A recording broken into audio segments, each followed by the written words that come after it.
Good morning, everyone. My name is Jana Beth Francis, and I would like to welcome you to the School Curriculum Assessment and Accountability Council on September 16th, 2025. This council, as a review, was created to study, review, and make recommendations concerning Kentucky's system of academic standards, assessing learning, identifying academic competencies and deficiencies of students, holding schools accountable for learning, and assisting schools to improve their performance. We're going to start the morning off with roll call. To do that, I'll turn it over to Melissa Chandler from the Department of Education. Melissa. All right, thank you. And right before I do that, we have a couple folks who have joined the meeting, so I'm going to admit them. Make sure that they have mic privileges. And then I'm going to go over a few just a few notes about conducting meetings in a virtual setting. So the first thing to keep in mind is that this virtual meeting must comply with the requirements of the Open Meetings Act. So the public may view this meeting via the link that was provided in the public agenda, which is posted on our KDE website. SCAAC members must ensure that their video is streaming and they can be seen throughout the duration of the meeting. Additionally, please keep your microphones muted unless you're speaking, as all those discussions must be broadcast to the public. So each time you do speak during the meeting, please unmute your mic, state your name, and take a short pause. That will give the software time to recognize you. We have a few standard agenda items today that are going to require just a vote of your hand, raising your hand. That will be approval of the minutes and then adjournment at today's meeting, but we don't need a roll call vote for that. So I'll be taking minutes, and those will be shared with the general public on the KDE website when those are available. I'll go ahead and call roll. Members, when I call your name, please make sure your camera and mic are on. State your full name and then indicate you're present. We will need 9 members for a quorum. Artavia Acklin. Okay. Deborah Atherton. Carrie Ballinger. Houston Barber. Present. Renee Boss. Renee Boss, present. Martha Emmons. Martha, present. Okay. Chuck Fletcher. Chuck Fletcher, present. Jana Beth Francis. Jana Beth Francis, present. Frank Hall. Leslie Jeffries. Brenda McGowan. Brenda McGowan, here. Jason Reeves. Allison Tammy. Josh Trosper. And Alan Young. Oh, Josh Trosper, present. Okay. And Alan Young. Alan Young, present. Okay. And it looks like I may have missed someone, so it looks like we definitely have 8, not quite a quorum yet, but I'm going to check the people that are here, and I think we may have quorum and I've missed someone. So Jana Beth, I'll send you a message as soon as I know, but I may not have caught someone who said that they were present. Okay. Well, we will go on and wait to review the agenda. I do want you to review today's agenda and take a quick look at that. That was sent to you and it is in the file. And if you're joining from the public, you are able to access that as well. We're going to be talking about non-traditional instruction, the standards, the United We Learn, and local accountability and accountability updates. Melissa? Jana Beth, I apologize. We do have quorum. I missed Artavia Acklin. So okay, wonderful. Then I will at this time entertain a motion to approve the July 2025 minutes. Chuck Fletcher, so move. Thank you. And a second? Alan Young, second. Thank you, Mr. Young. All in favor, raise your hand. Okay, the minutes are approved. So item 4 is an opportunity to hear an update on 701 KAR 5100, which is about non-traditional instruction regulation, what the school systems call NTI. So if you've heard a child or a grandchild or somebody talk about an NTI day, this is it, non-traditional instruction regulation.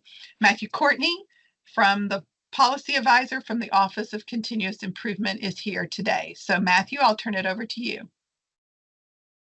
Thank you, and good morning, everyone. I'm happy to be with you here today to talk about some changes and updates we're bringing to the non-traditional instruction, or NTI, regulation that will go before the Kentucky Board of Education at its October meeting. Since this has not yet gone before the board, I don't have slides or direct text to share with you today because those are still internal documents until next week. But I am going to just walk you through some of the changes that we're proposing to the board, and we'll be happy to hear any feedback or questions that you may have about any of these changes. First, why are we doing this? Why are we opening this regulation? This regulation was last reviewed during the pandemic. And as many of you remember, we had to very dramatically change non-traditional instruction really overnight. We did that through some emergency clauses. We did that through some regulatory amendments. And now that we're well on the other side of that, and schools and districts have adapted their NTI programs sort of for long-term changes and shifts, we felt like it was time to revisit the regulation and to just really bring it up to date with modern practice. So a few things that you're going to find as we go through this. First, you'll see that we are going to be making some amendments to the application process itself. So every school district submits a NTI application every year, and that is done now through the Cognia Continuous Improvement Platform. It's part of the CDIP, the Comprehensive District Improvement Plan. We're adding two elements to that existing application. The first being the district's plan for collecting and archiving evidence of student learning, which we'll talk more about what is evidence of student learning in a minute, because that is changing a little too. So just being a little more transparent in their plan about how they intend to collect and archive that evidence, as well as the name and contact information for the district's non-traditional instruction contact. We've heard from parents and community members that that is sometimes a little opaque and they don't always know who to contact if they have questions about NTI. So since the plan is a public document that ends up posted on district websites, we're going to be adding the name and contact information of that person to the plan. In addition, we're going to be adding a provision that's really just a clarifying provision that approved non-traditional instruction plans are only good for 1 year. So that is an annual application, but we have had some question about how long that application is good for. So we're just clarifying it's an annual application. It's good for 1 year, and then next year you submit another one for the next year, right? So it's an annual application. And then finally, districts can amend their applications as they go through the school year. And so we've added a clause that just clarifies that amendments cannot go into place until after they are approved by the Department of Education. So just to prevent districts from amending with too much rapid frequency so that they maybe are not reviewed, preventing circumstances where you might amend the plan for tomorrow's NTI day and then the next day amend it back to the way you had it. Just making sure that everything is very transparent about kind of what's expected of NTI. So you'll see those changes to our application process. The next big change that's coming with this regulation has to do with documentation. So again, we have heard concerns from various stakeholders that the documentation protocols are not always as clear as they could be. And what we see is from district to district, a lot of variation in what is being collected. So districts are required to maintain an archive of what we call clear evidence that demonstrates student learning has happened during those NTI days. That's not a new requirement. There's always been a requirement to maintain a log. And the old requirement was that that log included examples of student work, lesson plans, or curriculum maps. And so we've expanded that list of what could be evidence to try to match better what the current practices are. So the new list includes examples of student work, lesson plans, reports from online learning management systems, examples of teacher-student communication, or other documentation deemed appropriate by the district in consultation with the department. So in addition to those sort of core things, if there's something that a district wants to incorporate into their plan as a piece of evidence, we've provided the opportunity for them to consult with us to add that into their plan as an additional piece of documentation. We've also clarified how much documentation needs to be maintained for NTI. And there has been some concerns where, like I said earlier, districts require different things. We hear a lot of concerns from teachers about the workload of documentation and how that looks. And so what we're going to be requiring as a minimum threshold is for students in kindergarten through 5th grade, one piece of clear evidence for reading, math, and at least one other content area for each non-traditional instructional day. So providing some flexibility there, knowing that elementary buildings have varied schedules, they handle other content areas differently. Many have a reading block, a math block, and then they kind of weave everything else in, or you might have, Monday is social studies, Tuesday is science, et cetera, et cetera. So we wanted to create some flexibility there. And then for students in 6th through 12th grade, we're requiring one piece of clear evidence of student learning for each grade level and each content area for each day. So what does that mean? That sounds like a lot. Basically, what we're getting at here is we want the student to have essentially the same day that they would have had they been in the building that day. So if a student is scheduled to take, let's say they're on a 4-block rotation schedule and they're scheduled to take English, math, band, and social studies, then for that NTI day, there needs to be an English, math, band, and social studies piece of documentation. Instead of having that per student, it's by the teacher. So as a teacher, you're going to collect one piece of clear evidence for each course that you teach. Not each section of each course, just each course. So if you teach 4 sections of freshman English, then on that NTI day, you're going to have one piece of documentation related to freshman English for that day. If you teach 2 sections of freshman English and 2 sections of AP Lit, then you're going to have 2 pieces of documentation, one piece for freshman English, one piece for AP Lit. And so we're really trying to streamline what that process looks like and kind of lift that documentation burden. Of course, districts can always go above and beyond the minimum requirements of a regulation. And so we will still likely see some variation from district to district, but we're hoping that this provides some clarity. Finally, in the regulation, we have clarified monitoring procedures. So we have always monitored non-traditional instruction programs. That is not a new thing. It's important that we ensure that all of our NTI programs are in compliance with state law and regulation. So we've just provided some clarification that those monitoring visits could be virtual or in person, and also provided some clarification that they could lead to corrective action. So if a monitoring visit does find that a district is out of compliance with the regulation, then there would be a site visit follow-up if there wasn't a site visit originally. And after that on-site monitoring, there would be a corrective action plan developed in collaboration with that district that would identify the areas of noncompliance, what a district would have to do in order to get back in compliance, and the timeline for doing so. And then at the end of that compliance period, there would be another on-site visit just to make sure that everything that we did during corrective action is still in place. So just really clarifying, we have not had to use corrective action under the NTI program very often, but occasionally we do have to put some corrective action in place. And so we felt like since we were opening the regulation, we wanted to just be a little more transparent so districts could understand what to expect if they are not in compliance. And then additionally, I'll just say to that NTI is not necessarily guaranteed. It's contingent on that approved plan. And so if a district continues to stay out of compliance, does not do what they need to do to get back in compliance, then a conversation will be had about whether or not that district should be able to continue to do NTI if they're not able to do it in a way that is compliant with state statute or regulation. So those are the changes that will be coming to the board in October.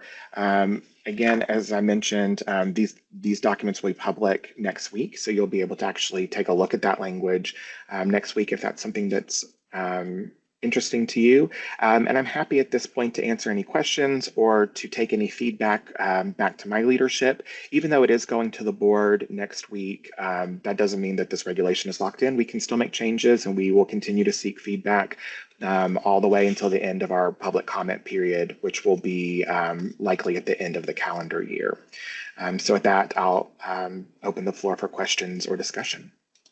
Matthew, thank you so much for coming. The only question, and it's really, I know that the regulation process is hard to time, but I do hope that this will go into effect at the start of a school year. Okay. Yes, that's correct. So that's why we're bringing in October.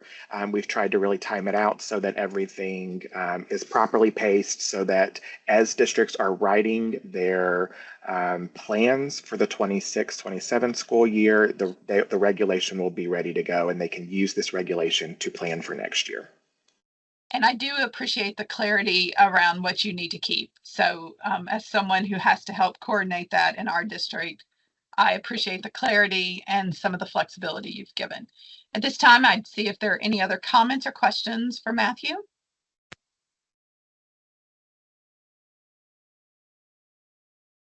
Okay, good luck moving the regulation forward. I hope the board is as easy as we were today on you. So, Me too. Thank you, everyone. okay, moving on. Crystal Rowland is here, and this is part of my favorite time of the meetings because I'd love to hear about what's going on with the Kentucky academic standards. So Crystal, I'll turn it over to you. Thank you, Janabeth. Well, I have an exciting update today around our reading and writing standards to share with everyone. So KRS 158.6453 is the statutory basis for the establishment of our academic standards and also the review process that's outlined in statute. 704 KAR 8020 is the regulation that incorporates our Kentucky academic standards for reading and writing as a document incorporated by reference. And so that is the regulation that we'll be carrying forward as an amendment to kind of close out this review and revision period for our reading and writing standards.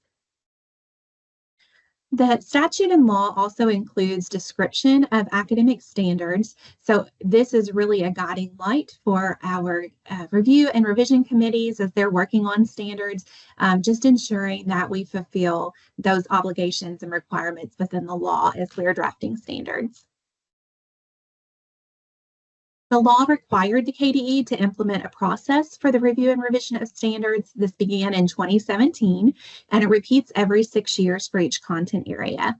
The process for the review and revision is outlined here, and we are in the final roll. So last week, the Standards and Assessment Process Review Committee did find the process sufficient, and so we are clear to bring the standards forward to the Kentucky Board of Education in October as part of that regulation change and to get their approval. The activities for the review and revision of the reading and writing standards aligned with that process are included here. And it began in October of 2024 with an application for teachers to serve on the Standards and Assessment Review Committees and a 30-day public comment survey on the current standards. In January, the committees met to review the public comment and recommend changes to standards. February through early March, those changes and the assessment blueprint were released for a 30-day public comment period.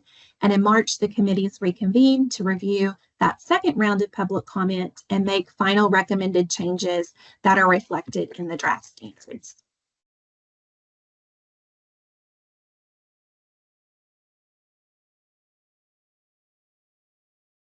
The writer's vision statement is on page 6 of the draft standards document.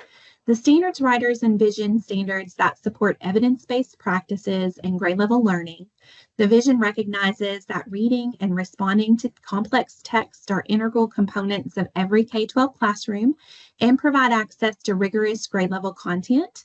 Reading comprehension is both a process and a product for developing both oral and reading abilities, and vertical alignment of standards reflect cohesive evidence-based practices that emphasize reflective and expressive language. The initial public comment yielded 308 responses from a variety of stakeholders. Respondents were asked to select keep as is or revise for each standard. For each standard that respondent selected to revise, they were prompted to give their reasoning, suggestions, or comments. Overwhelmingly, respondents selected keep as is for our standards. So that was 95% at K-5, 97% at middle school, and 95% at high school. And a total of 12% of the standards were revised in this process. Some of the revisions of note are included here, and I believe you also have access to the at-a-glance document that gives you an overview of the changes that were made. Suggestions and comments from the survey included themes indicating better attunement of standards to the science of reading and current research. So foundational skills revisions point to decodable text and encoding and decoding, or spelling and reading. Standard 10 K-12 for reading literature and reading informational text emphasizes the importance of both knowledge and strategies for comprehension. The writer's vision statement was updated, and the document itself was updated to enhance usability. The interdisciplinary literacy practices, that graphic was updated, and in the current standards, it's on every page. And so the standards writers shifted that to the grade overviews and removed it from each page. And just removing that redundancy streamlined the document by about 24%.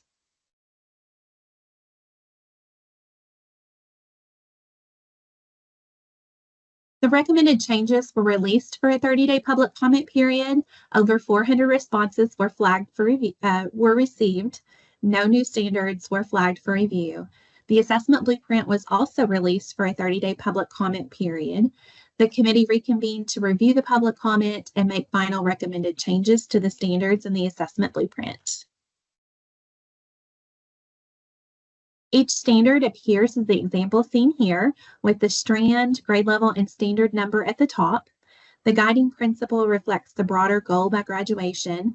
The progression places the main standard in the middle, the matching standard for the preceding grade to the left, and the grade after to the right.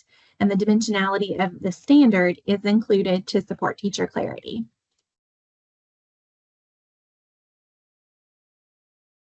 And then I did want to share an announcement that we are beginning preparations for mathematics review of standards.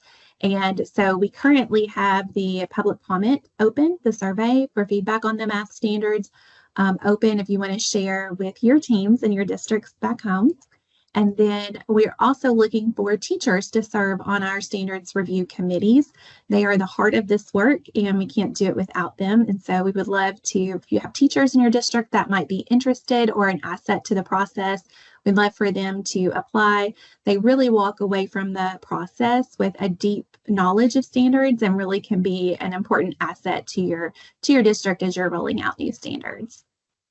I will say we're finishing up our rollout materials for the reading and writing standards. And so we will have a whole suite of resources for district leaders, school leaders, as well as teachers to help them get acclimated to the new document, understand where those changes are, and really have a seamless integration into their curriculum.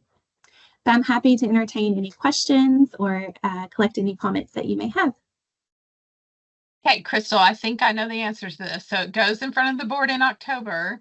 And so from there, when would you encourage schools to start looking at the standard? When do we consider them new and ready to roll out?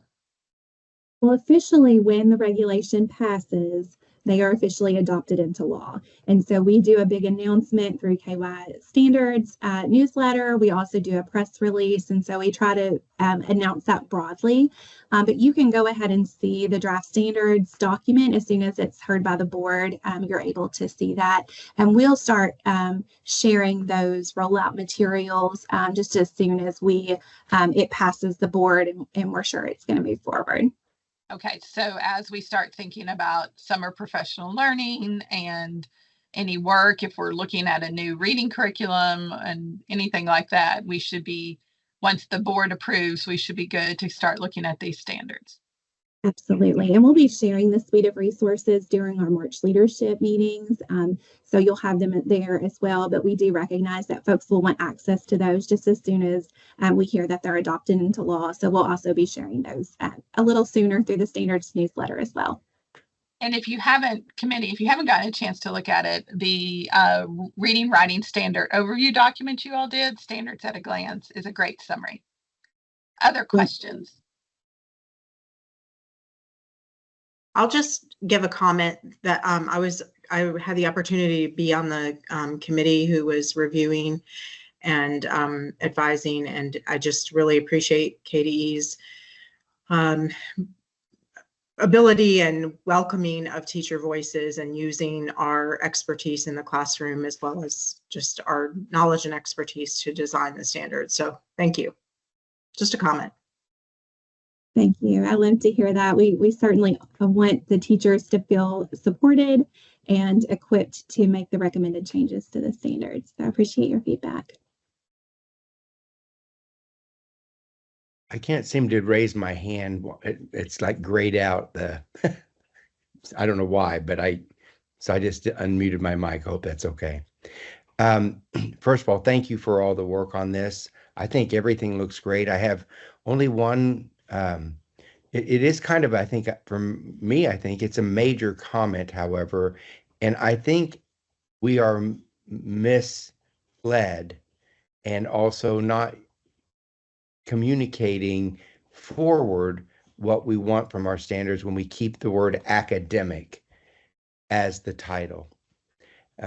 Other states have also changed this. I think our vibrant learning, our notion of what we're doing with regard to the standards of learning, Office of Teaching and Learning, that academics is an antiquated term and it implies a narrowing of kind of a certain way that we thought of learning before as a more content-based endeavor, divided just always in disciplines.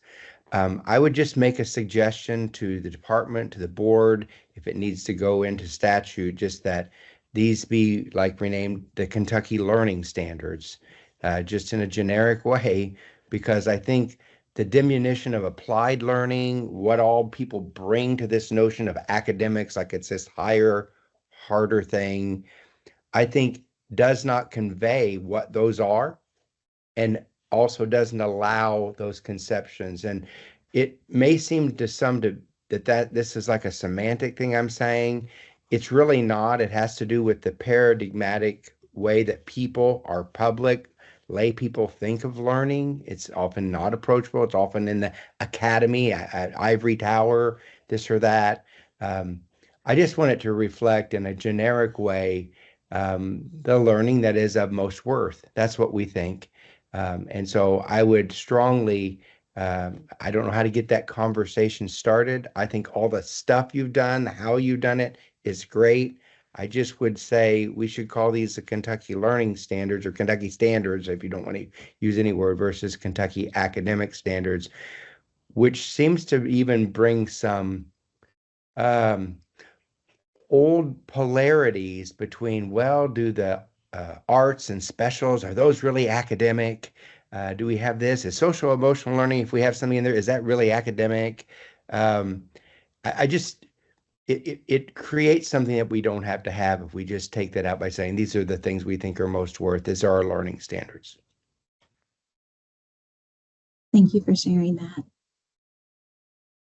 Hey, anyone else? Crystal, as always, thank you. Like I said, I love the work. I'm glad We came on and talked about the importance of the work. I try to encourage teachers to participate. So if you are out in the districts or schools, please do encourage teachers to participate in this valuable work around the standards. So I think that's great. Thank you. So we're going to move on to the Kentucky United We Learn update, and Karen Dodd is here. She is the Chief Performance Officer from the Office of the Commissioner. So Karen. Thank you so much, Jana Beth. Thank you all for having me here today. And I'm joined by Susan Strange, who is my strategic plan program manager. She and I are going to be going through this presentation together this morning. And we've got a couple things. So we're going to share with you KDE's strategic plan. We think it's really important that you understand the priorities that Kentucky has set forth. And then also how that connects to Kentucky United We Learn and the Kentucky United We Learn Council. So we'll get a little bit of information on that. And then finally, we're going to have an ask of you. So we'll start with the vision, mission, and core values of KDE. Our vision, of course, is United We Learn, and I think everyone is aware of that, hopefully. That is broken down into 3 pieces. Susan, I'm going to have you go ahead and go to the next page real quick before we go on to those. So the 3 big ideas are really what make up our United We Learn vision. And I am sure you have all heard this. You all are well connected, but vibrant learning experiences for every student, encouraging innovation, especially around assessment, and creating a bold new future for Kentucky schools through collaboration with our community. So all 3 of these together are what make up the vision of United We Learn in KDE and for education in Kentucky. Our mission is to create broad partnerships to provide leadership and support to ensure success for every student. And so things like these advisory groups are part of those partnerships that we really value. Getting input from all of you is something that we really value. So that is one of the ways that we live out this mission. And then our core values are equity, student success, collaboration, integrity, and innovation. And when we think about core values, we think about things that drive our behavior. So those beliefs that you hold to be true are the things that really should put you in a position of acting in a certain way. And so that is where these core values come from, the spirit of where they come from. You can go on, Susan. Is this me again? Sorry. Okay, so we have 8 objectives in our strategic plan, and we're going to break each one of these down that are on the customer or stakeholder side. So those are reimagining assessment and accountability, reduce chronic absenteeism, improve early literacy, improve early numeracy, and expand the recruitment of qualified educators. On the operational side, I'm not going to go too deep into those, so I'll just share with you here that we do have 3 that are more internal to KDE. So those include improving customer satisfaction, improving organizational process awareness, and building leadership capacity. So now we'll go ahead and dive into the 5 objectives that are more customer stakeholder related, and I'll turn it over to Susan to get started there. Hello, so our first goal is reimagining assessment and accountability, and it is to establish an accountability model that includes vibrant learning, making it meaningful and useful for all learners. So that is our goal for that objective. The key performance indicators is the data that kind of pushes on that goal or lets us know how close we're getting to that goal. So one of those is to increase the percentage of districts at each stage of local accountability implementation. Then we also have at each stage of portrait learner creation, and then vibrant learning experiences development. And when we're looking at those, we're going to look at 3 different categories. Are they starting that? Are they spreading that within their district? Or are they sustaining that? Have they already established it and they're just kind of going through it and sustaining it? Under each of these goals that we're going to talk about today, we have strategies, and the strategies are made up of teams that are cross-agency. So the three strategies we have under this goal are to co-create an accountability system through an inclusive feedback-driven process, elevate vibrant learning experiences, and support districts in developing their local accountability system through collaboration with their communities. The accountability system that we're talking about is, we've presented to you all on it before. It's the Kentucky United We Learn Reimagining Assessment and Accountability System that we're putting into place. That we're putting into place. And it has been co-created using input from stakeholders all across the Commonwealth and outside partners. So that is what this goal is about, is establishing that system. And Susan, before you move on, I'll just add that we did actually have a little bit of an edit to this goal. Instead of establish, it's implement now. So we've been tweaking the plan as we go along, as we start monitoring it, which we'll again talk a little bit more about, but just to let you know that it is implement now. We can go on to the next one. Thank you. Reduce chronic absenteeism. So our specific goal here is to decrease statewide chronic absenteeism from 28% in 2024 to 15% in 2029.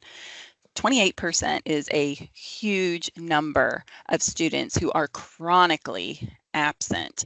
So this is something that we really do have to work on, and we have several of our offices in KDE that are working on this one together.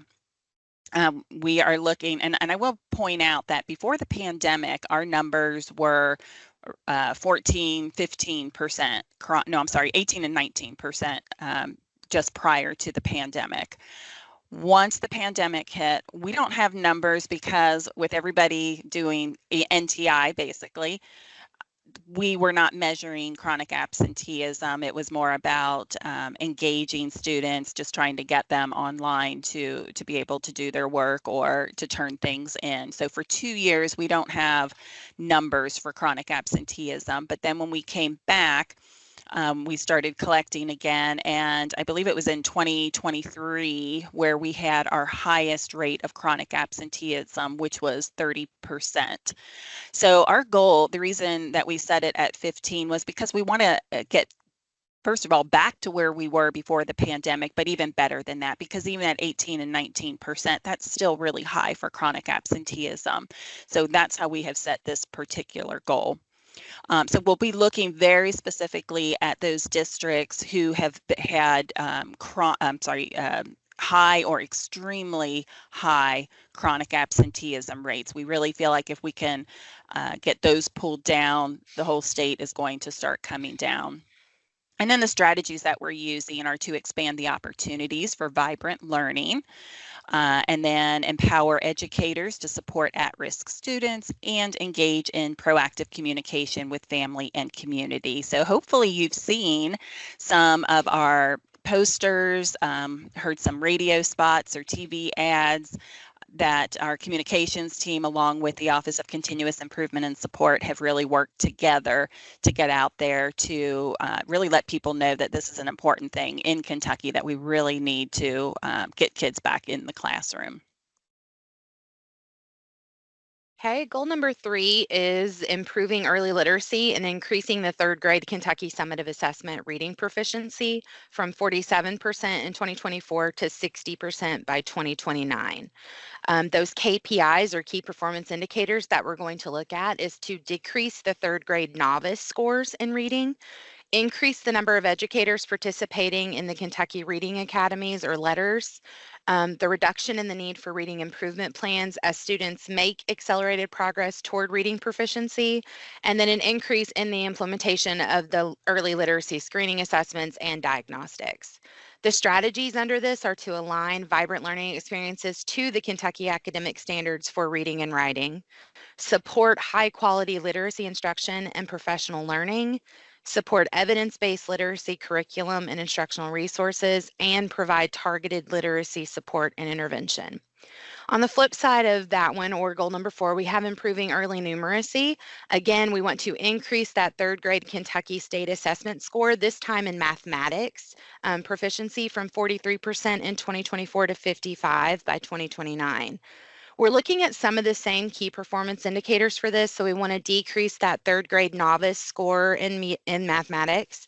We want to increase the number of educators participating in the Kentucky Numeracy Academies now. We want to increase the implementation of early numeracy screening assessments and diagnostics. The one that's going to be missing on this one, if you're trying to compare this one with literacy, is the reduction in the reading improvement plans. Because we've just now received funding for the numeracy, we haven't put those improvement plans in place yet. So we're going to actually see an increase in those before we start seeing a reduction in the need of those. And then the strategies also are going to be fairly similar, aligning vibrant learning experiences for the standards for mathematics, supporting high quality instruction and professional learning, supporting evidence-based mathematics curriculum and instructional resources, and then providing that targeted mathematics support and intervention. And then the last one is expand the recruitment of qualified educators. So we all know that, you know, teachers are going to make all of this happen. And so the one thing that we feel that is in the control of the Kentucky Department of Education is to increase the completion rate of eligible high school students in a teaching and learning pathway. That number is currently only at 6%. So that means that 6% of students who enter that pathway in high school are actually completing the pathway. Now, that's not a terrible thing because we have those pathways out there so that kids can explore. And this is one of those areas that we want them to explore. We would actually like more students to explore the teaching and learning pathway. So our hope is that we can get more kids to think about it, to at least get started in it, put their toe in there, see if education is something that they might like for their career. If we can get more students in, then we're hoping we can get more to complete. So that goal is 14% by 2029. We'll be looking at the enrollment for the pathway. So like I said, we want that to increase.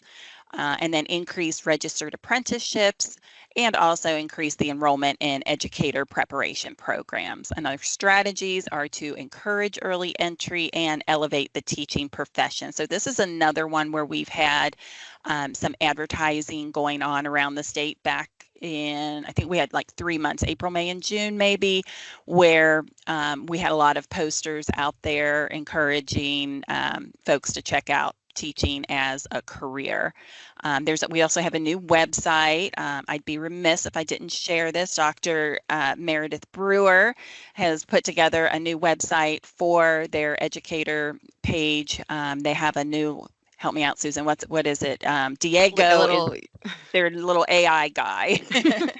So she likes to encourage people to try to stump Diego. If you have a question about anything having to do with teachers, you can ask Diego and hopefully he can answer your questions. We can go on to the next slide. Thanks. So information and next steps on the strategic plan. So what I've shared with you all is the strategic plan webpage, and this has all of the information, including a fully developed plan that it dives a little bit more underneath the strategies. We kind of go into some initiatives, the work that's happening under those strategies. So it just explains those strategies a little bit better and the work that's going to happen under those. We have also started all of our monitoring meetings. Actually, we completed our first round of monitoring meetings, and most of our monitoring meetings will take place quarterly moving forward.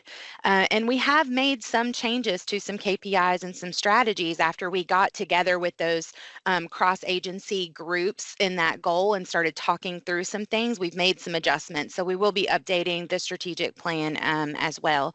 And then the strategic dashboard is something that we're currently working on. We're hoping to have it together within the next few months, but it will either live on the strategic plan webpage or be linked in to the strategic plan webpage. But the strategic dashboard is what we are hoping to be a dynamic way to connect with you on the progress that's happening with the strategic plan, the goals, the KPIs, resources, the work that's happening, just to keep everyone connected to the work.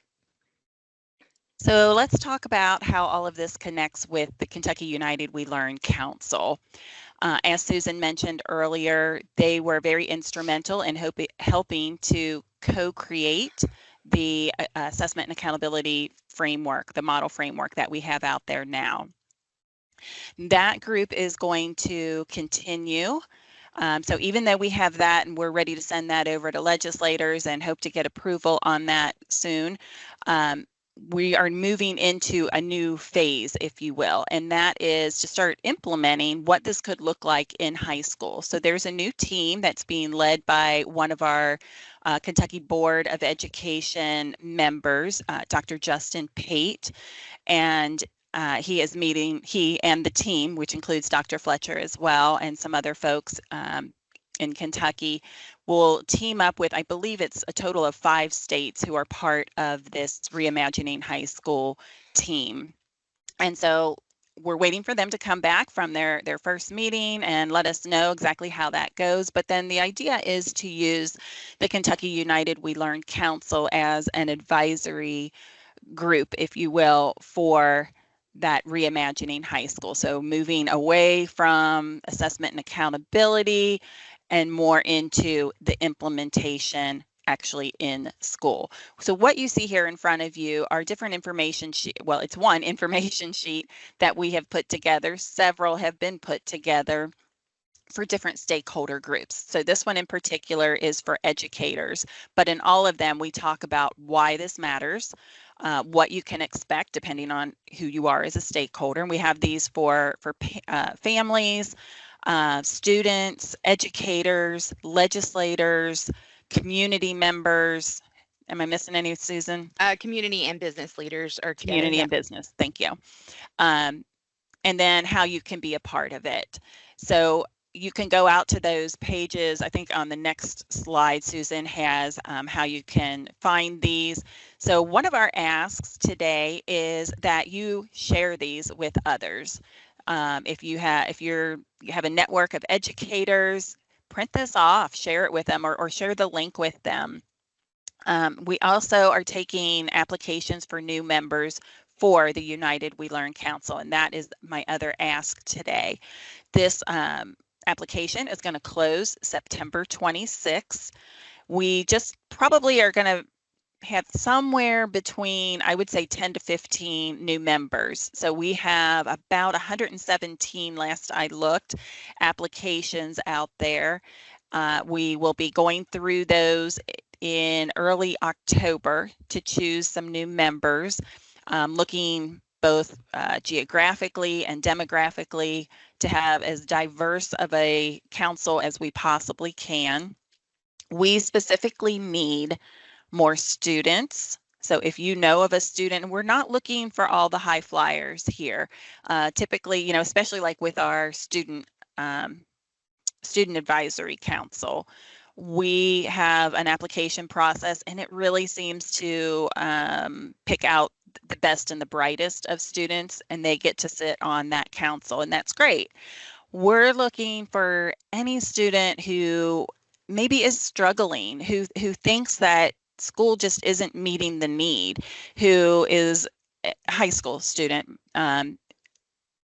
has their own vision maybe for what high school should look like or what their role should be in high school. We really want these unique perspectives of folks, students, family members, community members, business leaders. Those are primarily the groups that we're looking for right now. So if you know somebody that fits that bill, please, please, please send this application to them. Ask them to apply. And if you really feel strongly that this is somebody that should be on there, please email me and let me know, and we can Melissa, I think, can get my email address to you in the notes from today. But we are really, really looking for folks in those particular areas to join the council. And then finally, high school transformation. We have another link here where if you want to find out more about that work and what the council will be helping with, then you can go to this link and learn more about it. And that's all we have, unless there are any questions. Thank you, Karen and Susan. I appreciate it. I loved seeing the strategic plan and the goals, and look forward to the dashboard and being able to follow along.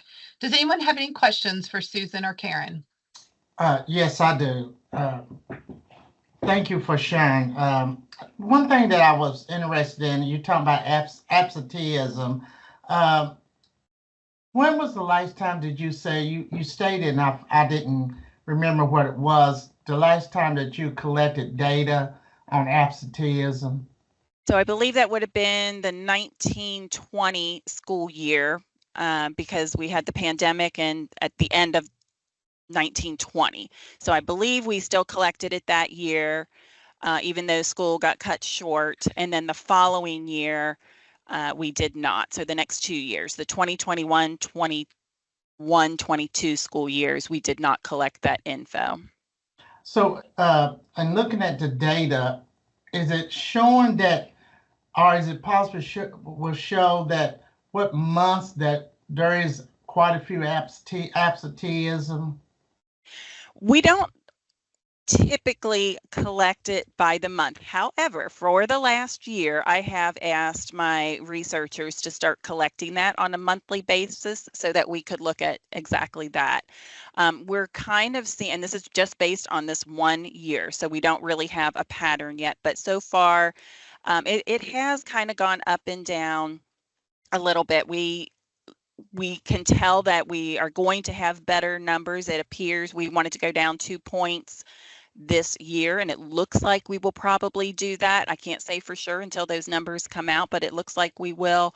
But yes, we're trying to see if there is a pattern. Right now, like I said, from month to month, it may go up a point, down a point. It'll take a few years before we can really pinpoint and know if there's a true pattern. Okay, thank you. Hey, You're Chuck, I'll jump in from the district level and just say, we track it by month in the districts that are focused and tuned into this. And, and we also try to keep track of events like, oh, there was a big flu that went through our school, just so we could see that. I think what Susan has talked about is it's hard for the state to see that because they don't actually see that change as much, but your local districts should be collecting this. And I think the DPP conference is kicking off pretty soon, or we just had high attendance day. So there's a lot going on to focus in on this. I do think this is a very aggressive goal. I think getting it down to 15% is incredibly aggressive. And so I'll be curious to see what the 25 data comes in as. Yeah, you're right, Jenabeth. It is an aggressive goal, but we do have some strategies in place, so we're hopeful. What do they say? Aim for the moon, and if you miss, you'll land among the stars. So any Right. any decrease is going to be good for us. That's true. Other thoughts or questions for Susan or Karen? Well, as always, Alan, go you're ahead. on. Thank you. First of all, thank you. I think this is phenomenal work. I appreciate not just the substance, but the process that includes all. And that's also partially why it's such phenomenal work, because it has a breadth and depth and a way of capturing the substance of really what we want. It's why I made that comment before about changing to learning. So I don't want our legislators to think academic standards are over here. The Vibrant Learning United We Learn is over here. Yeah. No, this is one. We have to have an umbrella that allows it to cross-populate so that our students want to be there in meaningful, engaged learning every day for absenteeism and so forth. I had a question with regard to the determination of literacy, numeracy, proficiency.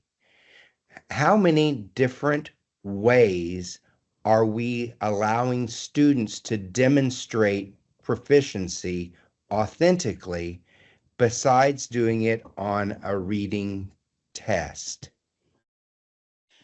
So I think you are referring to the vibrant learning experiences that am I on the right track here? I just know that one of the things we're looking at, and when we say we want to decrease third grade novice in reading, or we want to decrease different categories or labels or things that we have, has traditionally been done by all different kinds of innovative strategies to get them, but then running them all to the eye of the needle of one time of static test. I'm not saying that test should not be used, but what we have not done has had all kinds of authentic ways that some kids who may not perform well in that medium of assessment to show it via another medium of assessment that they have proficiency.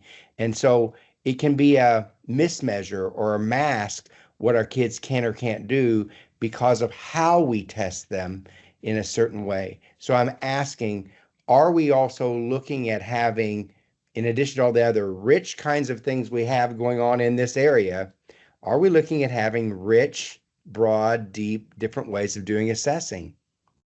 And I know Jennifer Stafford she is is. on here. I think she might prefer to answer this. Sure, thank you. And good morning, everyone. Yes, we are looking in for a variety of ways of demonstrating. Karen and Susan has mentioned vibrant learning experiences multiple times. And in Framework 4.0, it really elevates with spreading and sustaining vibrant learning experiences. So those could be a variety of demonstrations for the students that are limited to the imagination of the student and the educator in the classroom. The Accelerating Innovation Standing Committee that was part of the Kentucky United We Learn Council, they came up with a few suggestions such as capstone projects, student-led conferences, apprenticeships, things of that nature that are other ways of demonstrating the knowledge and skills that the students have. So when we're talking about vibrant learning experience, it's a myriad of ways of learning, engaging, and demonstrating those knowledges and skills. And Yes, Jennifer, but correct me if I'm wrong, but I think maybe to the point that you were asking about, Mr. Young, is in the local accountability side, that's where that can be measured. So if that's what's important to that particular school, that community, then they can have a metric where that is what they are focused on. So some other way of looking at reading or math or whatever, some other way of measuring that. Would that be fair, Jennifer? oh Is that accurate? Yes. yeah, and I'm asking that, but I especially was talking about for our younger learners, not just our high school folks who have a myriad of ways, but even in these areas, as a sixth grade teacher, I can't tell you how many times I would get information about a student's reading abilities from tests. And then I found out through other things, if we use things that they were interested in other ways, they actually could read and read at different levels than what I was being communicated that they could do on tests if we had other ways. So how we can capture those, but also not just so we know, or not even just in our community, but so that the state doesn't have a misrepresentation that we give to our legislators. Our kids can't read. Well, our kids may not read well and show it on a particular test. And we have a lot of work to do in this area. I'm not trying to say we don't, but we do not always capture how well accurately that where they really are. And then here's the other part. It is also for those same kids so demotivating Yeah. to say, I can only show it this one way. So many of them, they just say, I'm not going to try. So is it that they can't read, or they didn't put a good faith effort in because they didn't have a way that they could show you that they wanted to? So I'm just trying to get at that part. I think your work is great. It's just planting a seed that in this area too, with all the rich stuff we have on the kind of input side, that our assessment side could also try to capture some other ways to demonstrate to kids, to parents, to the public, to educators, what our kids really aren't doing in early literacy and early numeracy. And I think there's a connection. That's all I'm Sure. No, trying I to bring forward. appreciate that. Yeah. I totally agree with you. It's my hope that as more districts start implementing the local accountability side, that down the road we'll be able to have some kind of measure in our strategic plan outside of just that one test. That's my hope. And I just have another really quick question. Thank you for your indulgence of me. And this is a quick one. Do you know the 5 states that we're working with regard to that? You mentioned the reinventing high school or reimagining high school things. Do you happen to know those 5 states? Or? I don't off the top of my head, but Susan has the Yeah, if someone could get, I'm just link I'm right just there, curious. so I'm sure it's in there. I look at the work kind of nationally. I just kind of see what who we're playing with. Yeah. I'm just looking really quickly, and it looks like California, Indiana, Kentucky, Missouri, New York, and Washington. Yep. Wonderful. Love that. So I just want to remind you all that I think Jennifer and Karen just mentioned, local accountability has a place where you can start looking at different ways to assess. But I would reference you to this concept of instructionally useful assessments, and clearly state assessments serve a purpose of program evaluation. I would also encourage our viewers to look at what is actually assessed on the 3rd grade reading test. And this measure, I think, is in place for a reason. When you can view the released items that just came out this week. If you Google Kentucky released items Pearson, you'll get right there. And when you review what is actually measured, it is a standard that should be attainable for all students in Kentucky. And then that is enhanced for the few students that are struggling to get to that by looking at different measures. But do check out the released items and think about the purpose of state metrics, because I think it's important as we move forward. That 3rd grade reading test is not a highly complicated test. I think sometimes when we get talking about assessment and accountability, we hear a lot from high schools and we try to apply all those rules down to K-3. At the end of the day, we want all of our students in Kentucky to be able to have more than a basic reading level. We want them to be able to have a reading level that allows them to learn and to be a part of whatever vibrant learning experience they want as they go from 3rd grade into 4th through 12.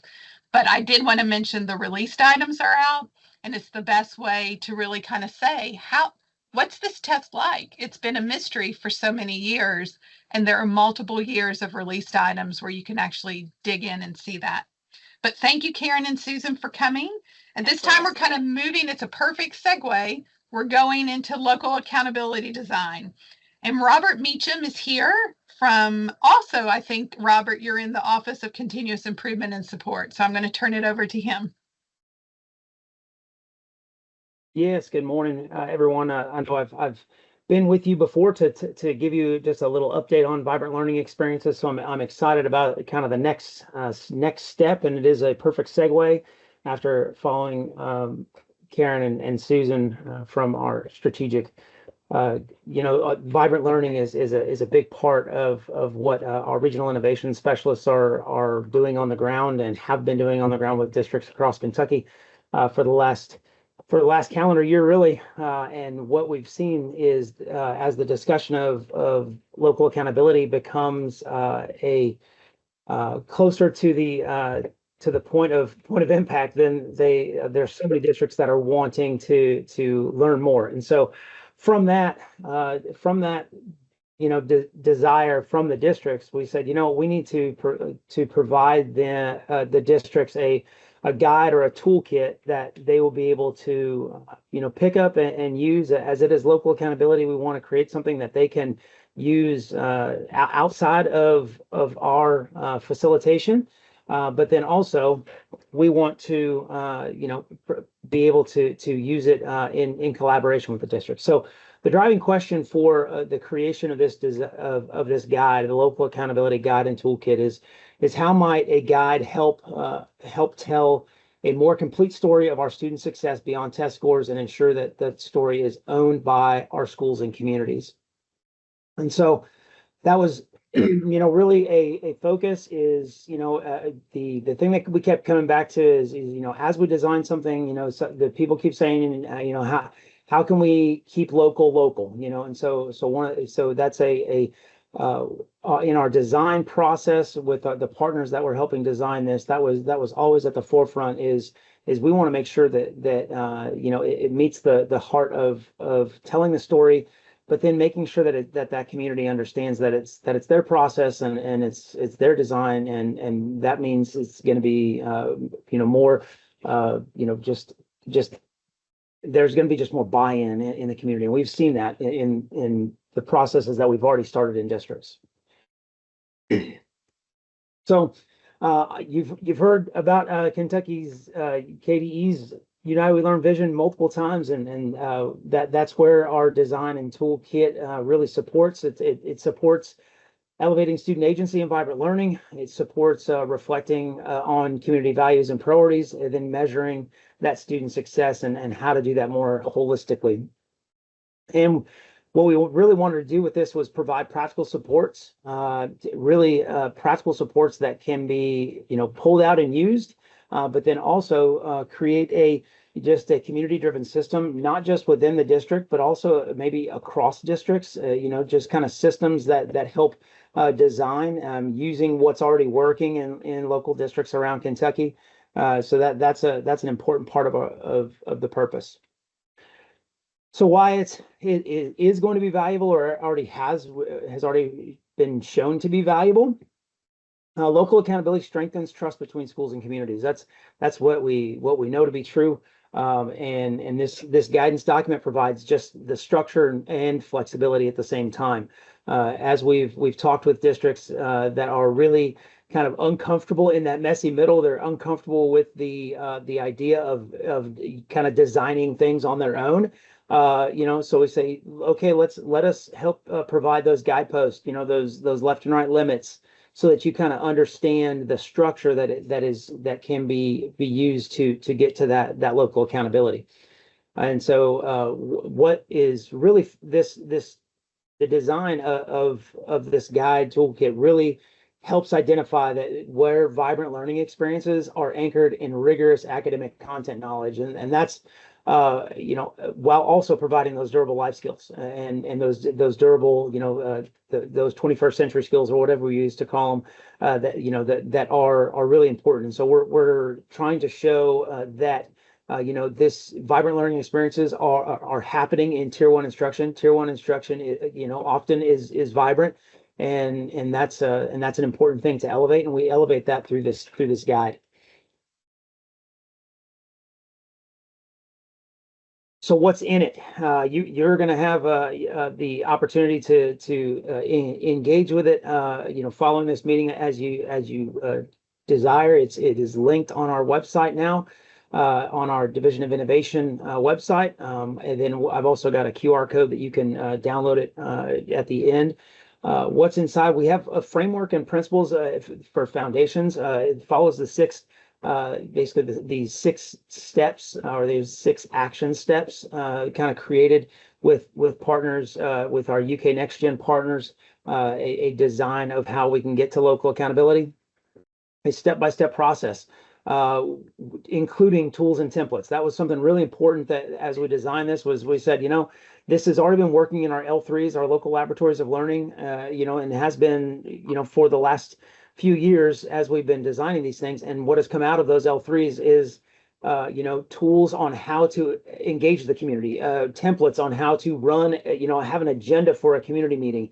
And so these are included in the design guide. And the good part is we're also going to be updating this. This is a live document. So as we have more opportunities to highlight new templates, new tools that are being successful regionally or across the state, we're going to actually link those in this document so it can be used further.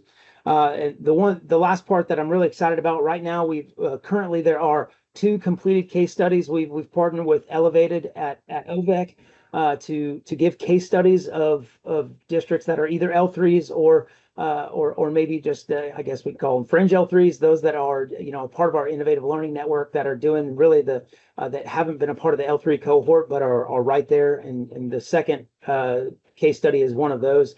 The first case study was Bullitt County, really focusing on their community engagement. And so the case study walks through how Bullitt County really engages intentionally with their community to make every decision. They have a community, and Dr. Bacon, the superintendent there at Bullitt County, will tell you that like his his community lead and the community group is engaged monthly to help guide their process. The second case study for Action 2 is coming out of Woodford County, which wasn't one of our L3 cohorts, but they've really, taken the work and elevated it, and so that is case study 2. The third case study is from Rowan County. It's actually in development right now, and so as we see that, so case studies are going to be released just to kind of, as the design guide gets updated, it'll get essentially re-released, so it's at the front of everybody's mind when it comes out in the Monday message or different different processes for displaying that information. We're going to see new case studies to highlight districts that are doing something in that action step that can show other districts the way. We really felt that was a really important step in taking districts forward, is they can see how it's happening in another district, instead of having KDE come in and say, well, this is the way it's done, or this is the way we think you should do it. We can say, hey, this district has done it. There's a educator or a district team that's put their name on it, and they would love to interact with you about this. This is a template that they created, so we're seeing huge strides in those case studies. Now, our upcoming learning opportunities. So we've got our Continuous Improvement Summit. We're going to be presenting, our team is going to be presenting, along with UK Next Gen and OVAC, are going to be presenting at Continuous Improvement next week. And then those dates down there, all sessions 9 to 12, coming to a co-op near you. We have a 3-hour facilitated guide walkthrough, and what we're going to do is, and you can register, and what the registration actually targets, like what your role is, because we're going to have some breakouts for if teachers want to be involved with this, to understand how it impacts them, how this local accountability impacts them at the teacher level, or their instructional leader level, or the district leader level. We're going to have breakouts into basically which side of that continuum where those action steps really meet your work. And we worked again with the partners that helped design the guide in designing a facilitation. So really excited to start bringing those to you. Man, that's coming up pretty quick. So we're going to be doing the world tour, just like we did with our framework town halls. We're going to do the same thing with getting the word of the local accountability guide and toolbook out to the regions. And so as you see, hopefully you can see that we are being intentional with our driving question of making it, this guide is going to help communities tell the bigger story, tell the complete story of the student, and we're going to make sure that that districts are partnered with their peers to ensure that the local accountability process is owned by the schools and the districts and the communities. That it's not going to be owned by KDE, but we are going to do everything we can to help you get there in a process that's really valued by your community.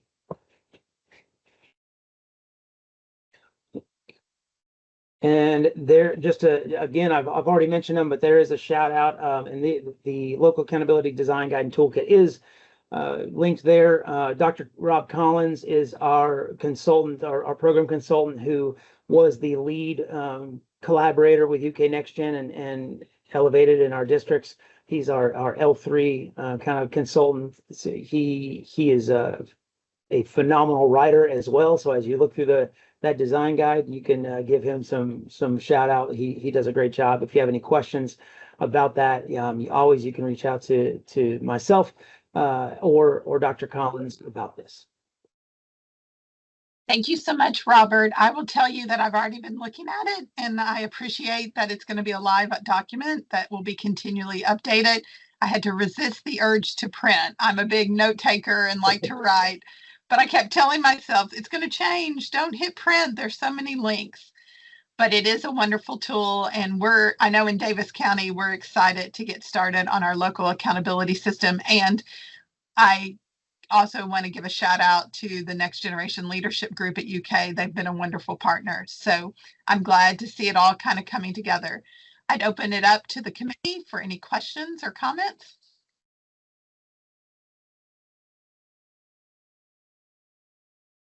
Okay, well, again, this is great. Download the guide so you have it. and it's good reading. And then more importantly, get involved in your local accountability system as it's going to be designed. And these are all just kind of flowing right together. We tried to do that with this agenda planning. Thank you, Robert. And now I'm going to turn things over to Jennifer Stafford. And I think Shara Savage is also going to be joining you at some point, Jennifer, but I think you're kicking off. Oh, and Christine Roseberry. I didn't even realize she was on there. So sorry, didn't want to leave you out, but I'll let Jennifer get started. Thank you, Janabeth, and thanks to everyone for being here today. We really appreciate your attendance and look forward to continuing the discussion. I'm honored to bring to you today assessment and accountability updates.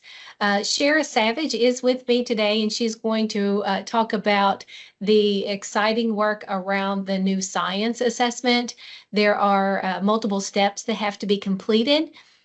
Due to the fact that we had updated standards, Crystal Rowland earlier in the presentation talked about the process for bringing about new standards, revised standards. Well, that happened in science a couple of years ago, and those new science standards are in place. And so we've had a few activities that Shara is going to bring to you that has delayed reporting, and she's going to bring to you when the expectation is to publicly release accountability scores. Now, schools and districts do already have the individual student data from the spring assessments, other than science, because we're still working on those. And so schools and districts have the assessment scores. The public reporting will be around accountability. And so Shara's going to bring to you the timeline of reporting accountability, as well as the change to calculating the federal classification. That's the only change for this year as far as accountability. And she's going to make sure that we answer all of your questions and have that calculation because it's different. We're going to have two different calculations for one for the state and then one for the federal. So we want to make sure that that's clear. But first, right off the bat, Kristen Roseberry and I are going to talk about the college admissions exam and where we are on that. If Kristen, if you'll go to the next slide. I'll start it off and then I'll kick it over to Kristen. We started this process of an RFP in October of 2023. And that was not a mistake. It was October of 2023 because it takes a while to get a contract in place, one that is a state contract. At the Department of Education, we have to follow Model Procurement Code 45A. So at the state agency, we work with the Finance and Administration Cabinet. So that's another cabinet, another state agency that guides and facilitates the RFP process. And the RFP stands for Request for Proposals. So what the State Department does is we create a document, a request for proposal, and we put it out publicly for vendors then to respond to. So vendors who have products that align to that RFP, that bid, can then respond to the RFP to demonstrate how their product or their service aligns to those requirements in the RFP and demonstrate how their product would align and serve the need. So as statutorily required, 158-6453 requires that the state administer a college admissions exam. So in October of 2023, we put out an RFP for a college admissions exam. Now, we've spoke multiple times about the fact that this RFP was out, but I think when we say it, that the college admissions exam, people just assume that it was an ACT contract and not possibly a competitive bid. However, that RFP went through the process that, again, was facilitated by the Finance Administration Cabinet. And that RFP is evaluated on by two different groups on two different criteria. The first being technical quality. There was a rubric that was included in that RFP that a team evaluated it, all the responses against that rubric for technical quality. The other is a cost team that evaluates the proposals for cost. So the College Board won the college admissions exam competitive bid process, both on technical quality as well as cost. So we're looking at and preparing for the college admissions exam to be the SAT. So that was announced on June 30th. We got the department received a fully executed contract from the College Board on June 25th. So over that weekend, we developed a press release that went to all superintendents and district assessment coordinators and released that as quickly as we could. We were preparing for the college admissions exam administration. We were meeting with the College Board when we received a protest against that executed contract. So the contract right now is still under protest. However, we appealed to and requested from the Finance Administration Cabinet as a department to be able to continue to work with the College Board while that protest is being resolved for preparation of the college admissions exam for the SAT to be administered in the spring of 2026. Now, that's where we are. We are at this point. Today is week 9 since the department has responded to that protest. So we have responded back to the secretary of the Finance Administration Cabinet who oversees that protest, which is a normal part of the Model Procurement Code 45A. So vendors have the right to protest anything that that could be part of that they could protest against, which includes possibly the processes that were facilitated by the Finance or Administration Cabinets, the other responders from the bid. There's a variety of ways that vendors could protest against the award of a contract. So we have asked for a speedy resolution to this because it is a situation that our schools and our districts are ready to prepare for the administration of the college admission exam. Our juniors are being impacted by this resolution to this protest. So those are the students that graduate in 2027. So our seniors who this year are graduating in 2026, they took the ACT. They're not impacted. They have those scores and can move forward. But it's those juniors, the class of 2027, who is impacted by this decision. So I'll pause there and turn it over to Kristen, who has some other updates and information about the college admissions exam. Thank you, Jennifer. So just to kind of recap, so as Jennifer said, beginning with the 2025-2026 school year, College Board was awarded the contract to provide the SAT for the junior state administration of the college admissions exam as required by KRS 158.6453. And this does not impact your rising class of seniors, your class of 2026. They took the ACT this past spring. And so your juniors, class of 2027, will be the students that are impacted by this contract. Many districts are already familiar with College Board due to the implementation of the advanced placement courses and exams. And so this existing relationship is expected to ease that transition and support a smoother implementation across Kentucky high schools. This transition will also provide students with a high quality assessment that continues to support post-secondary readiness. The SAT benchmark scores that determine academic readiness are already established by the Kentucky Council on Post-Secondary Education. And so just a little bit about the exam. It is an adaptive exam. It's 2 hours and 14 minutes long. It assesses students' reading, writing, math, and science skills. It has 2 sections, reading and writing, and then math.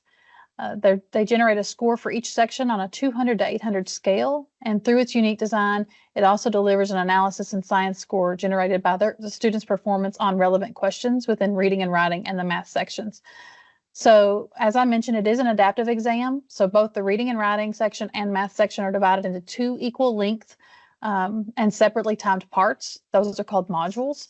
And the first module contains a mix of easy, medium, and hard questions. And then based on how the students perform on the first module will affect the questions that they see in the second modules. And those will either be more difficult or less difficult overall, but it will still contain a mix of the 3 different types of questions. And so students will have a personalized test that adapts to their performance level and results in a more efficient assessment of their academic strengths.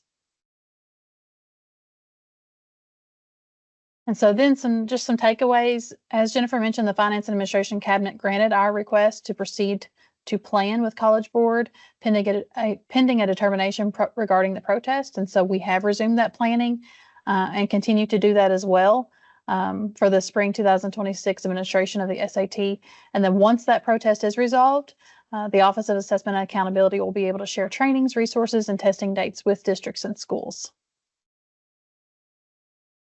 And I think that's all I have. Jennifer, do you want me to pause there to take some questions? Sure. Just a few more benefits that we have seen from just our time that we've gotten to work with the College Board on the SAT is that there are many resources for our students. They have the test and they're related to the Khan Academy. The students will be able to take advantage of the Khan Academy. There are full-length tests that the students will be able to help them, and there are other sample questions that are available. And so there are also resources for educators that are aligned to the Kentucky academic standards. And so those are, we're anxiously awaiting to be able to share all of those good resources. So I do see a couple of hands up, so let's pause.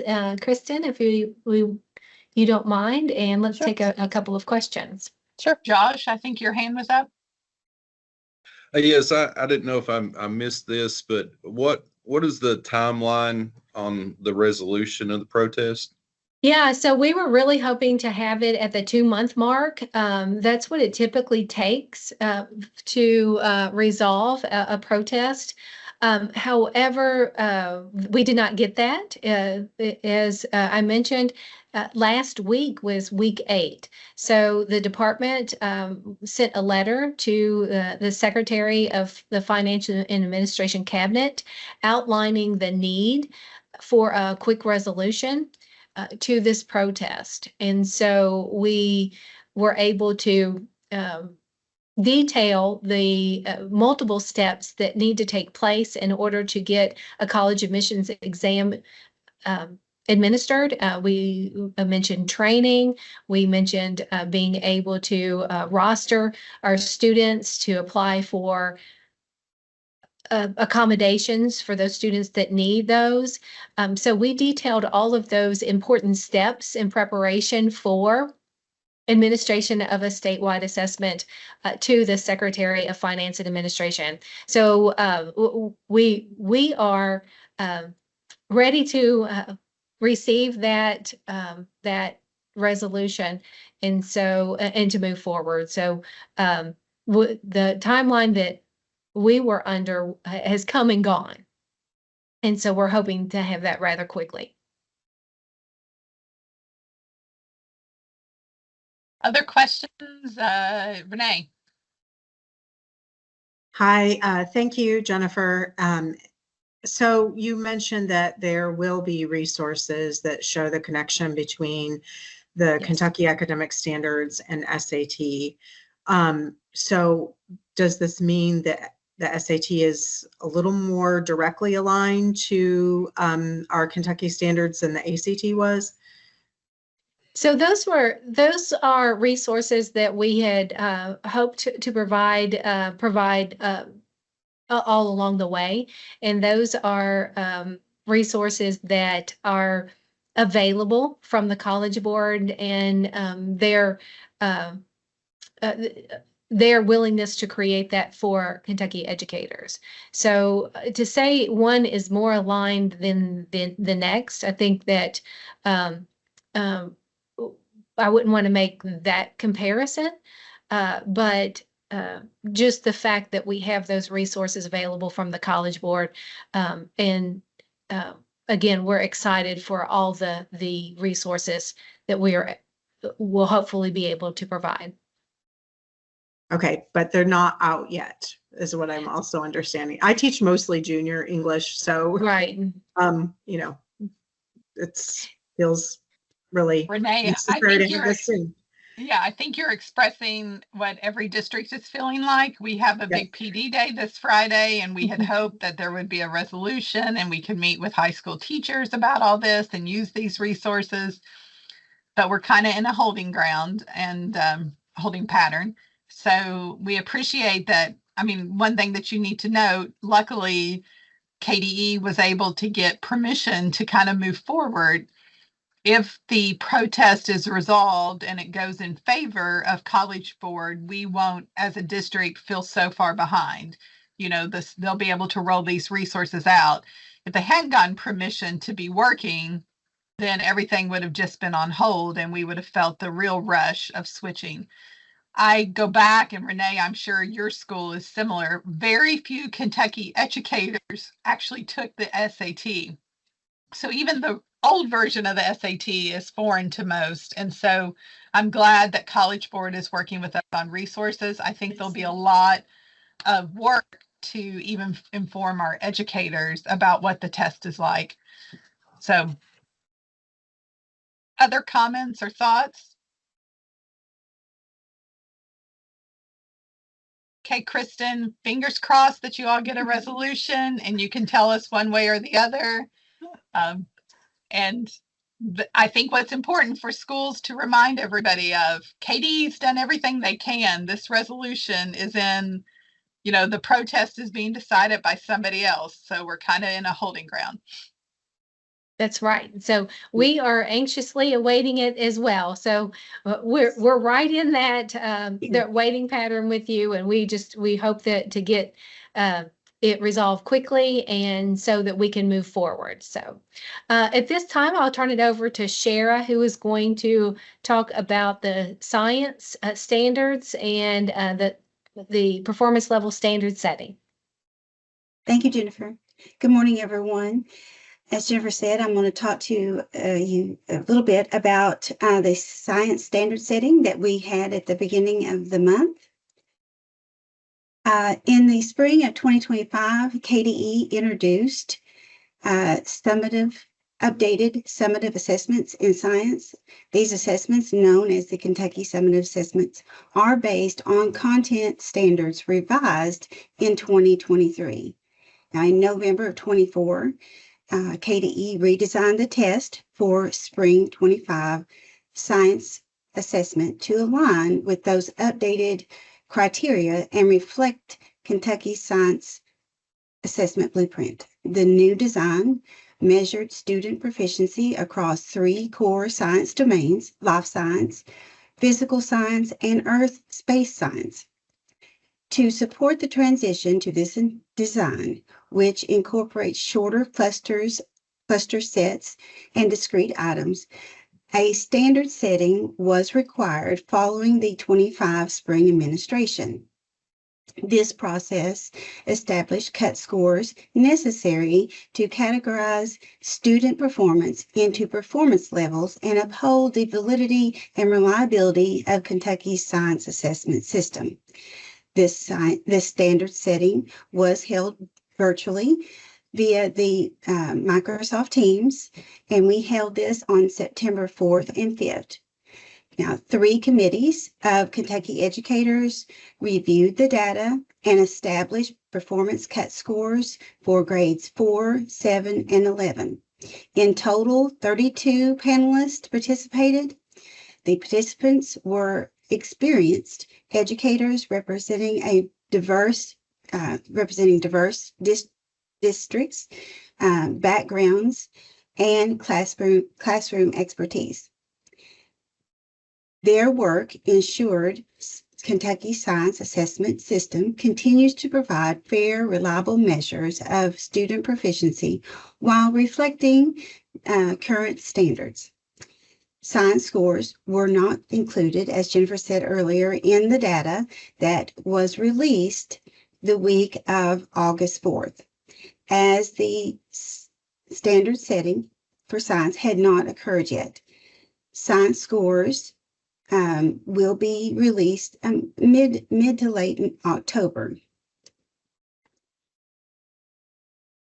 So that is what I have for the science standard setting. So now I'm going to move into that tentative timeline that we have remaining for data reporting. These dates are still tentative, but we are on track for these to solidify, but we're still calling them tentative while we don't have all the pieces in place. So on October 23rd, we have our Quality Control Day, when DACs get their first look at accountability results. This is a critical opportunity to identify any potential systematic issues before the data is finalized. Then we'll move into the embargoed release of accountability data to districts. That will occur mid to late November, which means DACs and selected district staff will have access to the data before it becomes public. And additionally, in mid to late November, we'll move into public reporting, where the data will be available publicly. And then finally, immediately following that public release, we'll enter into a 10-day regulatory data review period. And this is the final opportunity for DACs to submit new tickets in STR. So Shara, before you move on to the next topic, I do want to just note that in the past, the public reporting has been in the school report card, and that school report card is has the nice color-coded dashboard and all of the links to data reporting for all of our state assessments and our accountability. Last year, the school report card was not available upon the release of our accountability data. So we released last year in open house through spreadsheets and through data. Now, if it so happens that the accountability data is available prior to that nice colorful dashboard being available, we will release again in open house through the spreadsheets. So we're not going to hold the data for the accountability data, waiting for the school report card. So if it's not ready, we will go ahead and release in open house through again those spreadsheets. That's right. So thank you for that. Okay, so Janabeth, I think at that Yeah, I point. had a quick question. So I know part of the science work was the redesign of the performance level descriptors. And do you all anticipate updating those soon and putting the new ones out on the website? Absolutely. Those performance level descriptors, as Jana Beth has mentioned, are an essential part of developing new assessments and communicating the expectations around the performance of students at the various levels. So those performance level descriptors, what they do is they describe the knowledge and skills that students typically have at those different performance levels. So what students can do at the novice level, what students that are performing at the apprentice level, and that and so forth.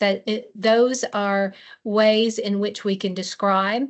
Also, teachers use those performance level descriptors for instruction. They can tailor their instruction, and they can provide their students with an understanding of kind of where they are falling within those that performance continuum. So those are important and will be shared. We're thinking that those will be shared in that October timeframe around the Quality Control Day. So that's the kind of the targeted time to finalize those, along with those science scores and those other pieces for the science assessment. Well, my fingers are crossed that there's no delay in the science scores coming out. But if there is a delay, the performance level descriptors are, like you just described, a highly useful tool.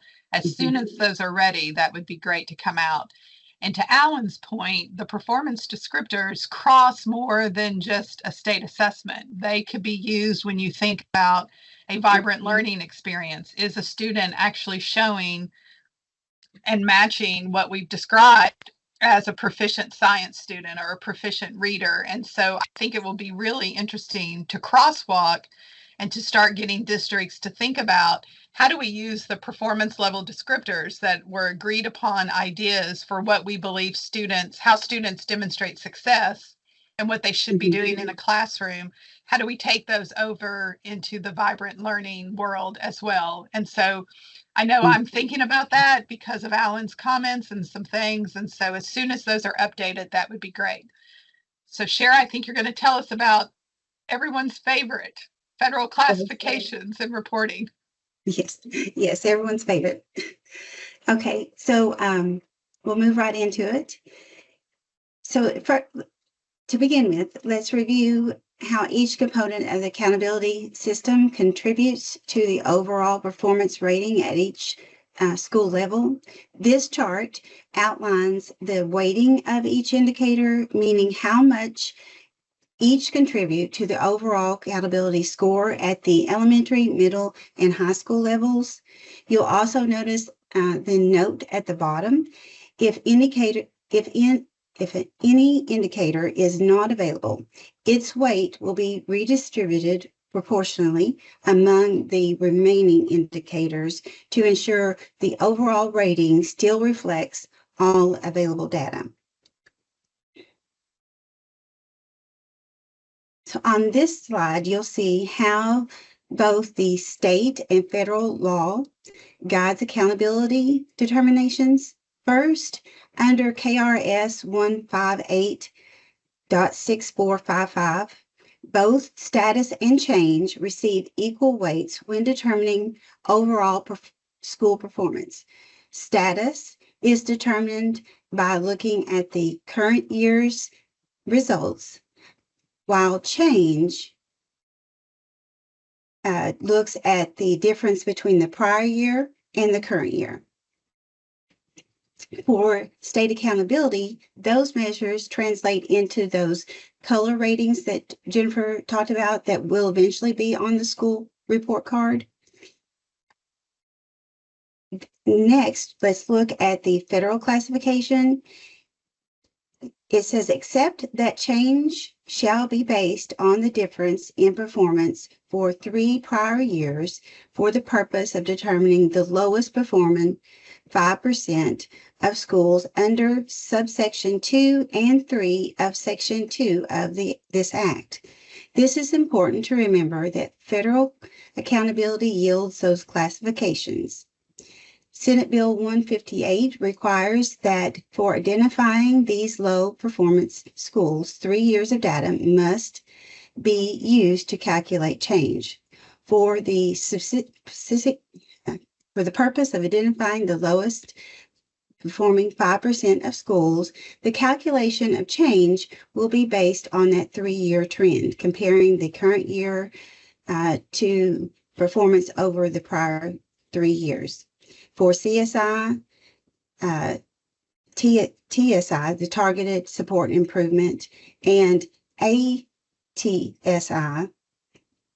identifications, change will be based on that 3-year average, ensuring a more stable and long-term view of progress. Therefore, the highlighted section on this slide is important, as this is the first year, 3 years of change data is available, which means we can now use that information to fully apply this part of the accountability system. And as a reminder, those federal classifications are a key part of the accountability system and are required under ESSA. The Targeted Support and Improvement, TSI, identification is required annually. Beginning this fall, the change that we talked about, CSI 1 and 2 will now be identified annually. So before we jump into the federal, I wanted to just take a moment and remind or explain how we get the state change score. So the calculation of the change score is straightforward. We need to subtract the prior year's status score from the current year's status score. And as you can see the formula here on the screen, which shows the calculation, the current year's status score minus the prior year's status score equals the change score. Although basic, this calculation is important because it's the process we will use that we do use to calculate that state change for each indicator. While we utilize prior year scores to calculate change scores, these scores do not directly impact our indicator performance rating. Their primary function is to provide us with a benchmark or a point of comparison. So here, using that formula, we took a reading and mathematics indicator and we calculated, giving this example for calculation. So, for example, if you had a 66.9, that was your current year status score, and a 1.9 was your change score. We add those together. 66.9 plus 1.9 gives us an indicator score of 66.8. Now here is a look at that federal change score and how we will be calculating this federal change score. So as you can see on your slide, the federal change score is based on the average of the state change scores. So we begin by identifying the prior 3 years, 23, 24, and 25, and we add those together and we divide those by the number of years available. So in this formula, we have 3 years available, and that gives us our federal change score. So now we'll take a look at how that is inputted into that formula. We have on the screen for you the status scores in the first column, and then in the second grade column, we have that state change score. So we would take that -2 plus 5 minus 1, and we add those together and then divide it by 3, giving us a 0.67. Now for this, we do round, and so to the nearest decimal point. So that would be a 0.7 in this example. And so here is how it all comes together. We take a your current year status score. Again, we're using that 66.9 plus the 0.7, our federal change score that we just averaged and calculated. And that gives us the federal indicator score for the reading and mathematics indicator of 67.6. And then here is the overall federal performance score. Again, using that elementary example. So each of the indicators combines the current performance with the federal change score, which, as we discussed, is 3 years of available data. And each of these current indicators combined, current performance with the federal change score, which, as we discussed, is the 3 years, all available change data will be used as demonstrated in that previous example. Once those individual weighted scores are calculated, they're added together to form the overall federal performance score. So with that, Janet Beth, I'll stop there and see if we have any questions. So all of this is to say, if I can summarize as a DAC, CSI is still the lowest 5%. How you get to be a lowest 5% looks different. You can't just take the state accountability. You're going to have to look at the federal accountability because the change calculation is a 3-year average. And so you can't, when we get the data in the data warehouse and everything, you can't just take and say, well, I'm going to see if I'm in the bottom 5, because there is this, the change is a 3-year average.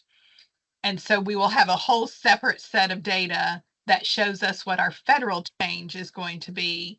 And then we can see how we're doing and if we're going to hit that bottom 5%. Is that correct? That is correct, Janet. And the TSI is based on that bottom 5% score, correct? Like that then becomes an indicator to determine TSI? It's the cut score that determines Yes, the cut TSI. scores. And I do want to highlight for us also, we can anticipate that there will be differences in the bottom 5 from state accountability to that federal accountability. So it's going to be the federal accountability calculation that will determine those federal classifications.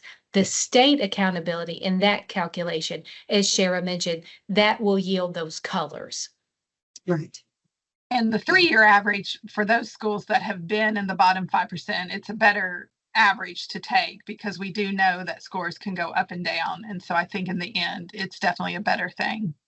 But it is going to be confusing while we have 2 separate systems. Yeah, and that's why we try to explain that the state gives you those color ratings and that the federal gives you those classifications. I think that's an important piece to remember. Any questions for Shara or Jennifer? Well, we're timing this meeting pretty well, so I just have a few updates. Thank you both for your time.